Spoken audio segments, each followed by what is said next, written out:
सबसे पहले मैं एक नारा दूंगा, आप लोग उसको थोड़ा सा बोलेंगे। हर जोर जुल्म के टक्कर में, हर जोर जुल्म के टक्कर में, हर जोर जुल्म के टक्कर में इंकलाब, इंकलाब। साथियों, हम आज रेल में हैं। हमारे ही जैसे और भी कई संगठन भारतीय गणराज्य में हैं। सरकार की बहुत सहज और सरल पैनी दृष्टि कर्मचारियों को तोड़ फोड़ करके उनको एक दूसरे से मुखभेद बना देना है। ठीक उसी रणनीति में सरकार ने पहले भारत संचार निगम लिमिटेड को बर्बाद किया, जिसे आप बीएसएनएल के नाम से जानते हैं। इसके बाद धीरे धीरे परोक्ष रूप से भारतीय रेल में प्राइवेटाइजेशन के माध्यम से नए लड़कों की भर्तियां बंद की। उनका गणित ये था कि यदि नए कर्मचारी ज्यादा होंगे और हम उस समय एनपीएस और यूपीएस की बात करेंगे तो कर्मचारियों की संख्या अधिक होने के नाते पुराने कर्मचारी जो होंगे वो तो ओपीएस में रहेंगे और एनपीएस वाले जितने रहेंगे या जो नए लड़के आएंगे वो हमारा विरोध करेंगे, तो विरोध के लोग ज्यादा हो जाएंगे। इसलिए इन्होंने परोक्ष रूप से प्राइवेटाइजेशन शुरू किया। तमाम सारे कैडर में धीरे धीरे धीरे धीरे करते चले गए। मैं जब से भारतीय रेल में आया हूं, दोनों फेडरेशन जो मान्यता प्राप्त आज भारतीय रेल में काम कर रहे हैं, अब मैं आता हूं आपको असली भूमिका की तरफ ले जाने, जो आज काम कर रहे हैं, तब से सुन रहा हूं कि रेलवे में प्राइवेटाइजेशन नहीं चलेगा। कौन ऐसा नेता है जो अपना त्याग पत्र दिया भारतीय रेल के किसी भी फेडरेशन का, एनएफआईआर या एआरएफ का, कि आप प्राइवेटाइजेशन शुरू किए, मेरा त्याग पत्र लीजिए, मैं त्याग पत्र दे रहा हूं। सेवानिवृत्त हो चुके हैं, कुर्सी की मोह नहीं जा रही है, लगता है नीचे से चुंबक लगा हुआ है, दलाली करते हैं।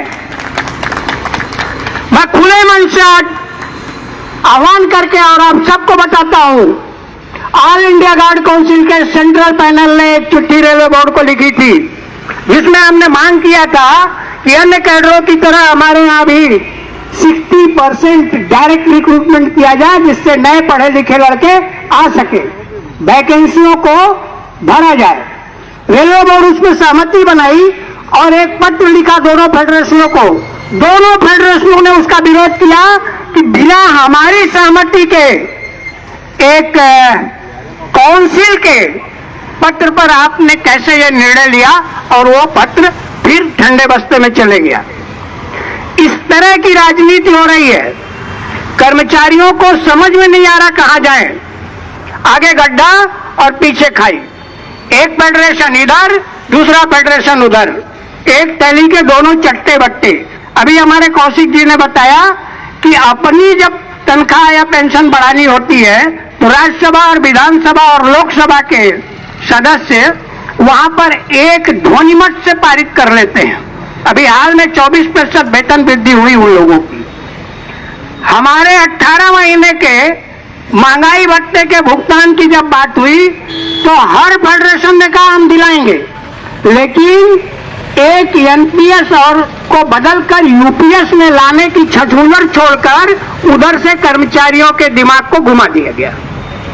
जब भी कर्मचारियों की कोई समस्या आती है, एक नया छछूंदर छोड़ा जाता है।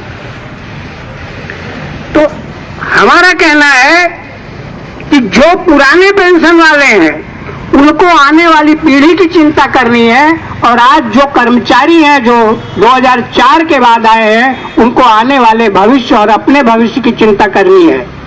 सवाल यह है कि एनपीएस से यूपीएस और ओपीएस, अब प्रश्न यह उठता है कि अगर ओपीएस अच्छा नहीं था तो क्या तत्कालीन प्रधानमंत्री अटल बिहारी वाजपेयी जी, जिनके शासनकाल में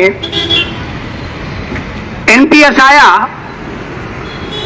उन्होंने उस समय यह लिख के दिया कि मैं अपने मंत्रिमंडल के प्रत्येक सदस्य जो आज से 2004 की तारीख के बाद भारतीय जनता पार्टी में जीत कर आएंगे वो एनपीएस में होंगे।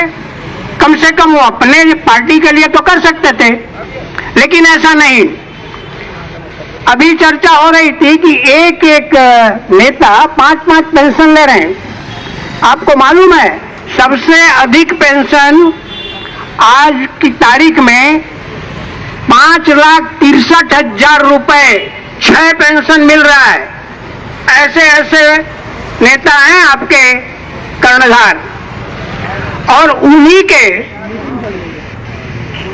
वंशज हमारे भारतीय रेल में भी फेडरेशनों में बैठे हैं, जो कि अपनी पेंशन तो ले रहे हैं, लेकिन कर्मचारियों की पेंशन के लिए चुनाव के समय बड़ा बड़ा एजेंडे में डाले, और उसके बाद जिस दिन चुनाव का परिणाम आ गया तब से कोई दिखा नहीं।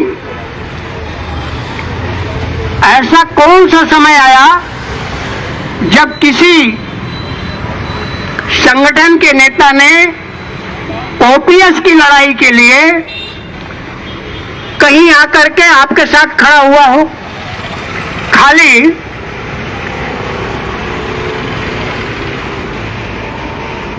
हम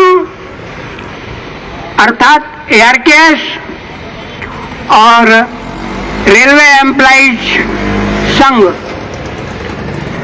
ही इसकी मांग क्यों बार बार कर रहा है? प्रश्न ये नहीं है कि हम मांग कर रहे हैं, हमारा जन्म ही इसकी मांग से हुआ। हमने अपने संगठन को एआरकेएस नाम ही इस नाम पे दिया कि अखंड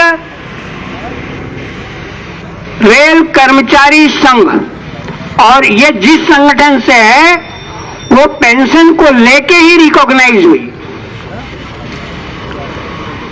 साथियों, वक्ता बहुत है।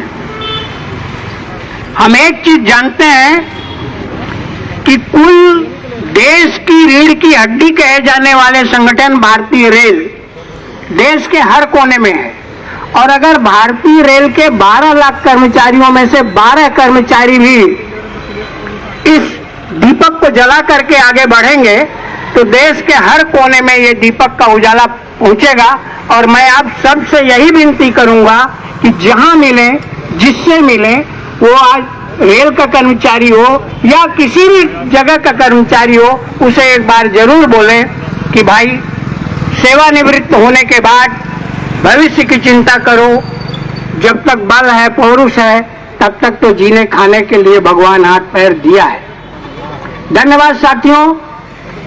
एआईजीसी, ऑल इंडिया गार्ड काउंसिल, कहीं भी किसी भी समय जब एआरकेएस को ओपीएस की जरूरत पे आवश्यकता होगी, वह आपको आगे खड़ी दिखेगी। इंकलाब जिंदाबाद, एआरकेएस, एआईजीसी, एलआर शाह, जय हिंद, जय भारत।